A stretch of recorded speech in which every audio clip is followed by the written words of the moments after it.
Hallo, schön sind ihr da bei Handgelenk mal Pi. Ich bin Anne. Das ist ja unser Junk Journal, das wir fertig gemacht haben mit diesen herzigen Männchen. Und ich habe tatsächlich noch 2 Journals mehr gemacht. Sind alle ein bisschen ähnlich, aber nicht ganz genau gleich. Und für hier 3, das ist noch ziemlich leer, also leer nicht, aber nicht dekoriert. Meine ganzen Täschchen und Kärtchen, ja, Sachen sind noch nicht dekoriert. Und ja, genau, wir haben ja die ganzen Männchen gezeichnet auf solchem Etikettenpapier, wo man dann ausschneiden und dann so als Kleberli brauchen. Und ich habe jetzt eben noch ein paar mehr Männchen gezeichnet. Und Frauenli und Kindlis und so. Genau, und ich habe gedacht, ich mache doch noch ein paar. Man kann nie genug von diesen Männchen haben.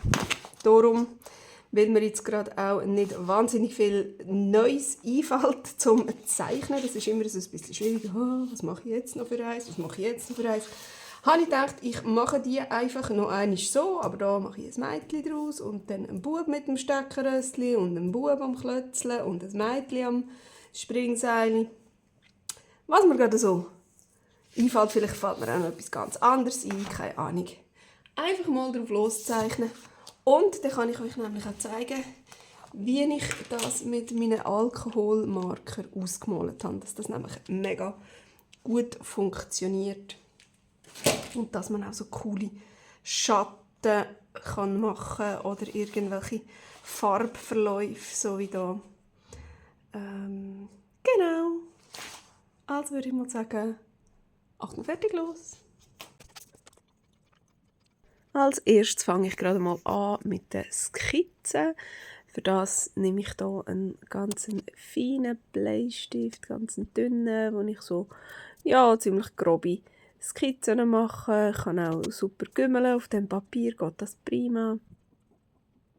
Und wie schon gesagt, ich kann einfach alles abzeichnen.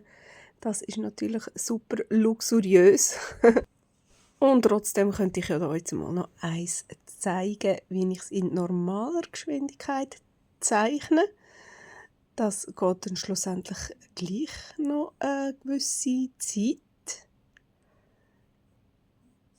Wenn man so im Schnelldurchlauf sieht, dann meint man immer so, ja, das geht so schwupp, schwupp, aber man muss sich ja dann gleich überlegen, wo man den Bleistift hersetzt und welchen Strich das man dann schlussendlich macht.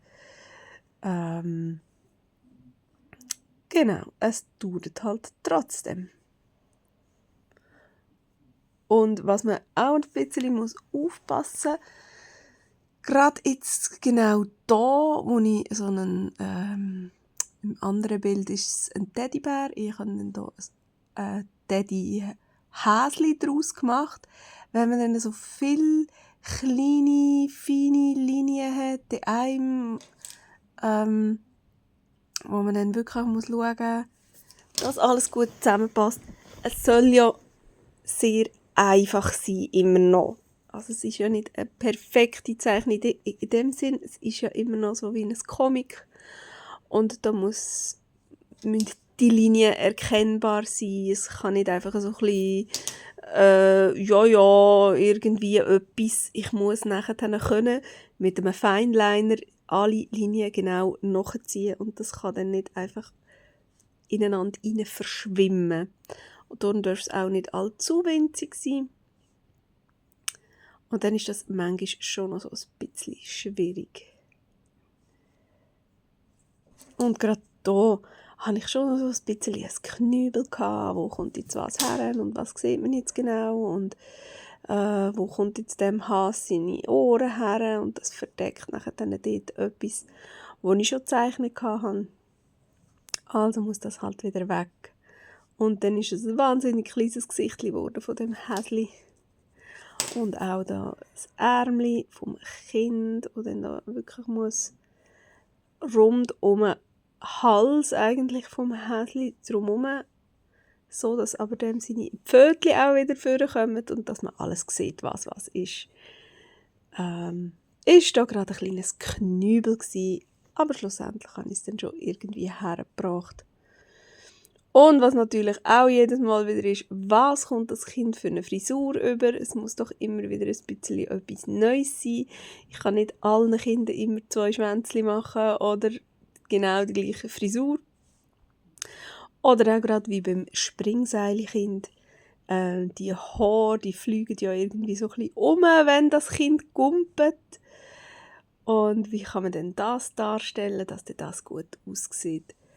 Das ist jedes Mal wieder von Neuem eine Herausforderung. Und bei den Kleidern genauso. Hat sie jetzt ein Trägershirt oder ein langärmeliges oder ein kurzärmeliges oder lange Hose, kurze Hose, Röckchen, wie auch immer.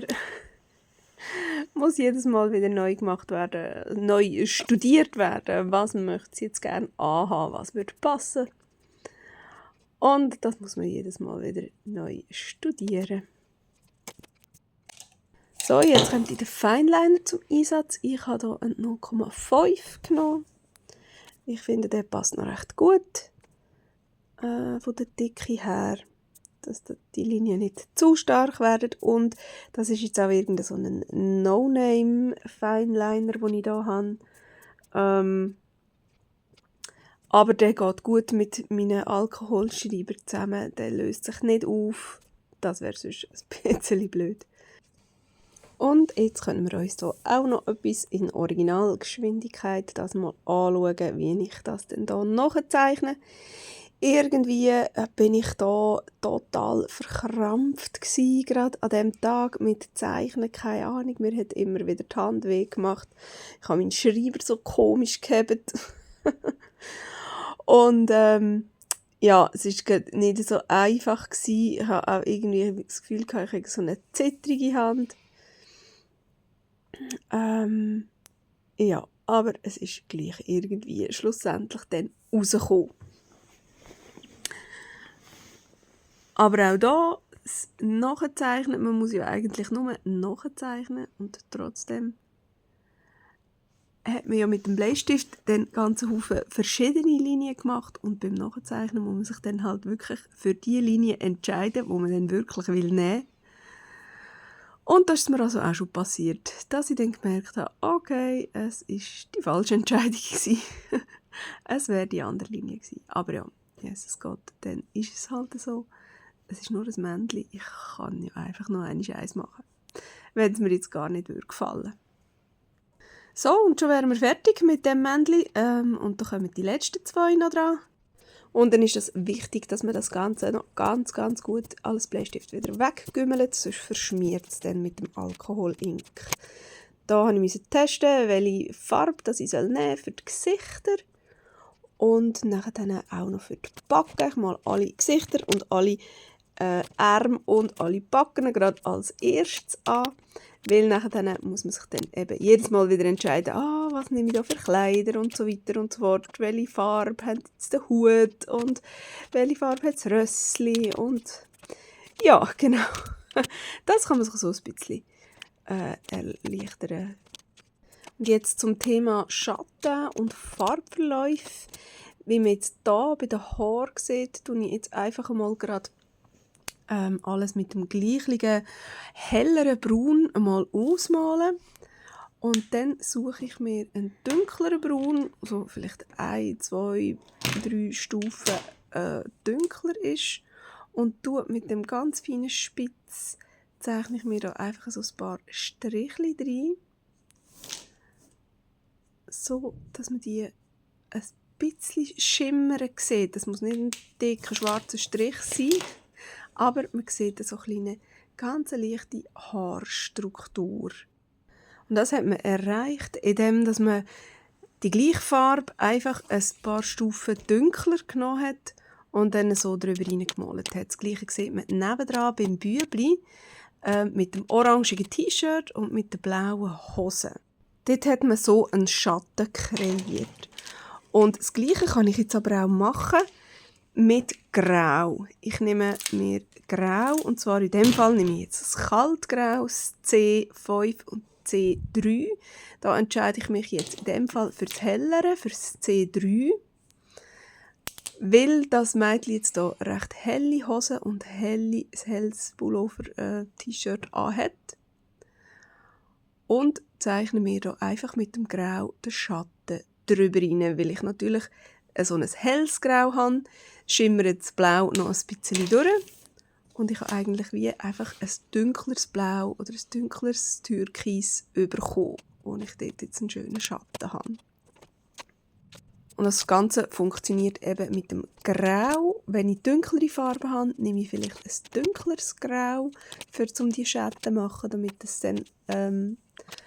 man das auch sieht. Das Grau kann nicht heller sein, eigentlich, als die Farbe, die ich drüber male, weil sonst funktioniert es nicht. Ja, und da sieht man jetzt einen Farbverlauf, den ich hier am Kreieren bin. Ich nehme ein ganz helles Lila. Ich könnte auch sogar noch ein helleres nehmen. Dann suche ich mir die eins dunklere Lila. Das ist es nicht, habe ich dann feststellen. Aber ich habe es doch noch gefunden. Und solange die Farbe noch relativ nass ist, kann ich die nachher gut ineinander mischen. Wenn ich jetzt mit dem anderen, mit dem Hellen wieder komme, kann ich das miteinander verblenden. Wenn ich natürlich jetzt mit dem Hellen auch wieder über das Helle reinmale, dann wird das auch selber wieder ein bisschen dunkler. Aber dann komme ich wieder mit dem Dunklen und male ja auch wieder über das Dunkle drüber, dann wird das auch noch ein bisschen dunkler.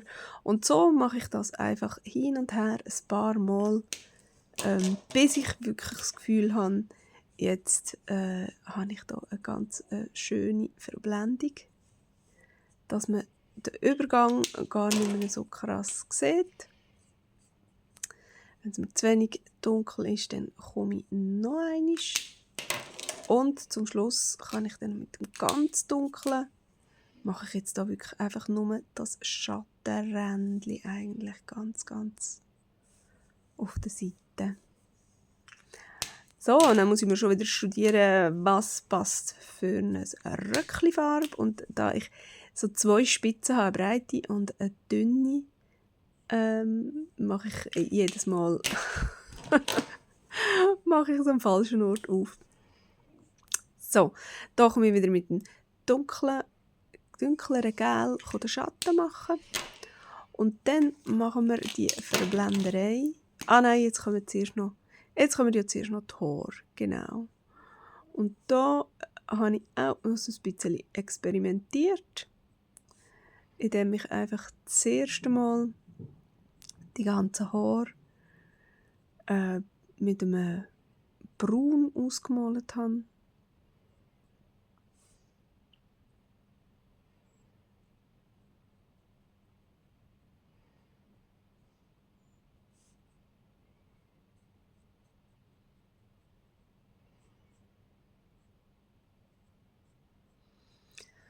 Und nachher habe ich dann noch probiert, wie das geht, wenn ich jetzt hier noch mit einem Gel drüber rein male, der eigentlich heller ist. Wieder die falsche Spitze zuerst. So, und ich bilde mir ein, dass es ein bisschen etwas gebracht hat. Man kann natürlich die Farben wirklich auch wunderbar immer miteinander mischen.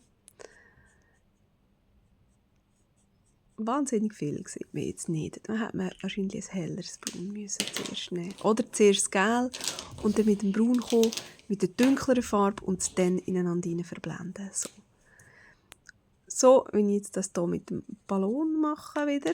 Zuerst ganz hell, der ist leider ein bisschen trocken. Schon haben wir so viel Farbe drin. Dann mit dem dunkleren Rosa. Und dann kommt nämlich schon das satte Rot, das ich dann so ein bisschen auslaufen lasse. Und dann kann ich mit dem Rosa wieder verblenden. Und ideal wäre jetzt eben eigentlich, wenn man mit dem ganz hellen noch einmal drüber könnte. Aber da der eben schon ein bisschen ausgetrocknet ist, ein bisschen wenig Farbe hat, funktioniert das nachher dann nicht. Dann müsste die wirklich sehr saftig sein, dass man das dann schön kann ineinander reinlaufen lassen.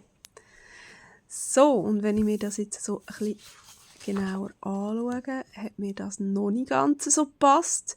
Man sieht ziemlich gut die verschiedenen Abschnitte. Und darum bin ich dann noch einmal drüber. Mit dem ganz hellen habe ich es probiert. Hat leider nicht ganz so funktioniert, wie ich wollte. Dann nochmal mit dem ganz dunklen, schön am Rand. Und das ein bisschen auslaufen. Und dann mit dem dunkleren Rosa nochmal wirklich das ganz schön ineinander verlaufen. Und dann bin ich am Schluss auch zufrieden gewesen. Dann sieht man den Verlauf ein bisschen besser. Vorher war es ein bisschen mehr abgehackt gewesen. So, voilà, da haben wir noch eine ganze Palette voll Männchen bekommen. So, jetzt haben wir da nämlich schon 3 von diesen Blättern. Und bevor ich die jetzt aber ausschneide, werde ich die eben dann noch einscannen, damit man sie allenfalls einfach wieder ausdrucken kann, wenn man noch einmal genau die gleichen Wette haben. Ich hatte tatsächlich fast 2 Stunden, aber ich muss dazu sagen, ich habe die alle komplett eigentlich abgezeichnet. Oder? Ich habe mir immer da ein Pendant genommen und habe dann das nachher dann abgezeichnet.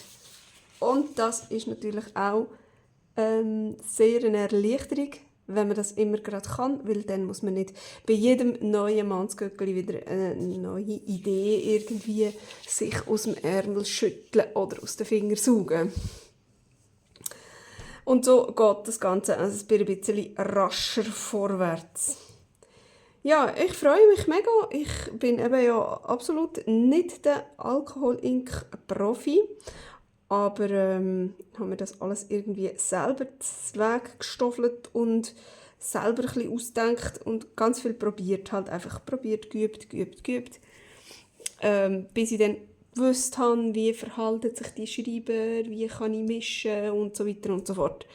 Ja, aber ich hoffe, ihr habt ein bisschen etwas davon mitnehmen können oder es hat euch einfach schon gefallen beim Zuschauen. Und dann würde ich sagen, sehen wir uns beim nächsten Mal wieder. Tschüss!